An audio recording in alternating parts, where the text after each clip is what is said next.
नीना का बगीचा। तारा के नाना नानी अब उसके साथ नहीं रहते। नानी और उनके हाथ के खाने के बिना तारा को बिल्कुल अच्छा नहीं लगता। लेकिन नानी के नए घर के आंगन में कुछ अनोखा हो रहा है। आइए जानते हैं हम तारा को कैसे एहसास होता है कि उनका प्यार हमेशा रहेगा। यह है मेरी नानी, वह मुझे और मेरी बहन को बहुत प्यार करती हैं। मेरी प्यारी नानी। जब मम्मी और पापा काम पर जाते हैं तो नानी ही हमारी दोनों की देखभाल करती हैं। हमारी प्यारी नानी। वह हर सुबह हमें जगाती हैं और रात को हम दोनों भाई बहनों को सुलाती हैं बड़े प्यार से। वह हमारे बाल भी बनाती हैं और हमें अच्छा अच्छा खाना भी खिलाती हैं।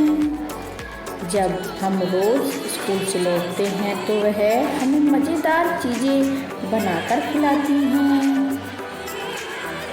उनके खाने की खुशबू से सारा घर महकता है। उन्हें मेरी सभी पसंदीदा सब्जियां पता है। गोभी, साग, बैंगन हमें इनको चावल के साथ खाना पसंद है। खाते समय नानी हमें अपने बचपन की कहानियाँ सुनाती हैं। जब वह छोटी थी तब वह असम में रहती थी। उनका घर जंगल के बीचों बीच एक खेत में था। उनके आंगन में पालतू जानवर भी थे।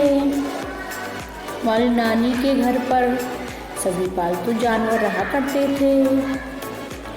स्कूल में मेरे दोस्त मुझे बताते हैं कि वे छुट्टियों में अपने नाना नानी से मिलने जाते हैं।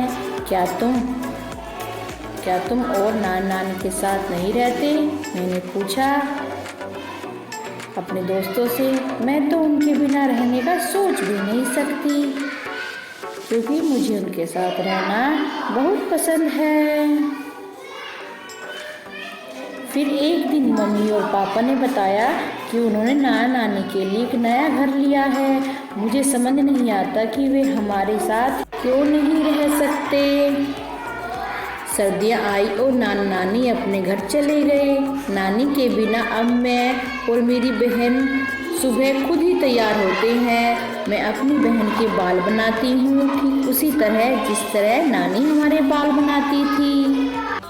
कुछ दिनों बाद हम पहली बार नाना नानी के घर गए। अब हमें उनसे मिलने के लिए छुट्टी का इंतज़ार नहीं करना पड़ता है। उनके नए घर में एक बड़ा सा आंगन है, लेकिन खेलने के लिए कोई नहीं। क्या उन्हें हमारी याद नहीं आती है क्या? जब भी मैं और मेरी बहन उनसे मिलने जाती हैं, नानी हमारे लिए खाना बनाती है। सर्दियों में वह बहुत खास शोरबा हम सब के लिए बनाती हैं। हमारी प्यारी नानी नई नई चीज़ें बना के हमें खिलाती रहती हैं। हमारी नानी बहुत प्यारी हैं। नानी कहती हैं कि यह शोरबा उन्हें असम में अपने बचपन के दिनों की याद दिलाता है। हम बचपन में यही शोरबा बना के पिया करते थे। यम्मी यम्मी, टेस्टी टेस्टी, बहुत अच्छा लगता है हमें शोरबा खाने में। बसंत के आने पर जब फूल खिले तब नाना नानी ने आंगन में छोटे छोटे गड्ढे खोदना शुरू किया।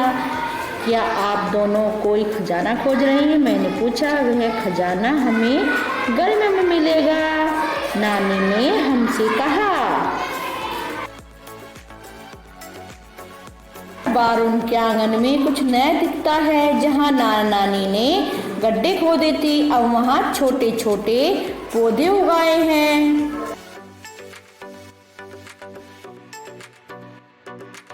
आखिरकार गर्मी आ गई। अब हम नाना नानी के साथ ज्यादा समय बिता पाएंगे। गर्मियों की छुट्टियों के पहले दिन वे हमें आंगन में कुछ दिखाने ले गए।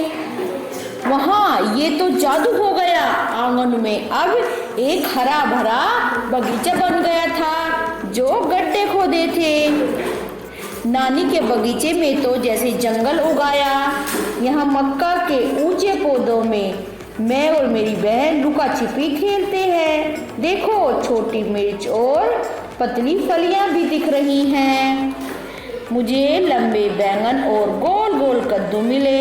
मेरी बहन ने मुझे लाल टमाटर, हरी तुलसी और पुदीने के ताजे पत्ते भी दिखाए लाकर।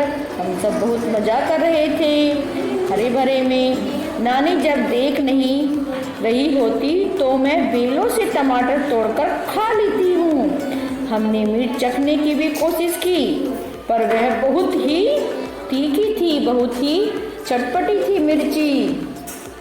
नानी हमें लंबी फलियां टमाटर और पुदीना इकट्ठा करने के लिए कहती हैं। हम आज साथ मिलकर मेरी मनपसंद का सलाद बनाएंगे। सबसे पहले नानी लहसुन को कूटती है, ठक ठक ठक। फिर मिर्च, पुदीना, टमाटर और लंबी फलियां काटती हैं, खच खच खच। नानी ने सब कुछ कूट लिया ठक ठक करके। अब इन सबको मिलाना मेरा काम है। अंत में नानी इसमें जरा सा सिरका और एक चुटकी चीनी डालती हैं। हाथ चलाओ, सब कुछ मिलाओ और हमारा सलाद तैयार। देखो हमारा सलाद तैयार हो गया है, मेरा मनपसंद सलाद जो नानी ने बनाया है। नानी अब हमारे साथ नहीं रहती, फिर भी करीब है, खासकर तब जब हम एक साथ मिलकर खाते हैं। उनका खाना हमेशा पूरी परिवार के साथ लाता है। हम जहाँ भी हों नानी हर जगह घर को जैसा बना देती हैं। हमारी प्यारी नानी।